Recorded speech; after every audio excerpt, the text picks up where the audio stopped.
This is a magical potion. It can turn living beings into a transparent state. It can only be seen under thermal imaging, and the revealing potion can make the invisible beings visible again. Watching the gorilla successfully reappear, the group of scientists were very excited, indicating that their invention had made a significant breakthrough. The next step was to conduct experiments on humans. Once the experiment succeeded, they would not only win a Nobel Prize, but also receive a large amount of investment. At this point, John volunteered to be the subject of the experiment. He then put on a bathrobe and came to the lab. Excited, he lay down on the operating table. His colleague Jack then brought the invisibility potion. John raised the syringe and injected the serum into his body. But after waiting for some time, John's body showed no reaction at all. This left the staff present feeling very disappointed. Just when everyone thought the experiment had failed, John suddenly cried out in pain. Then his skin started to disappear. Soon, only his skeleton remained. Finally, under Evrion's gaze, the skeleton began to vanish. John thus successfully disappeared before their eyes, becoming the world's first invisible man. The scientists, seeing this, were both shocked and thrilled. As long as John can successfully recover after the revealing potion is injected,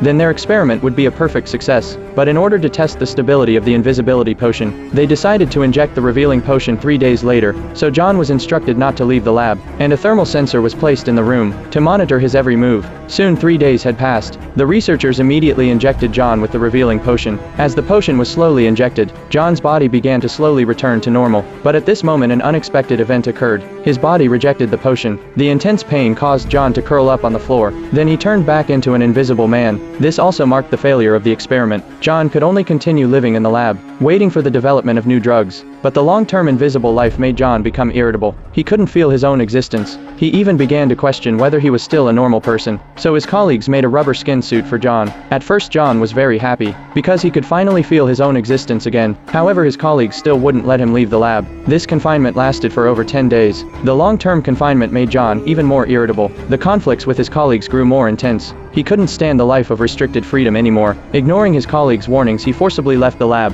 When he arrived outside, an evil thought appeared in his mind.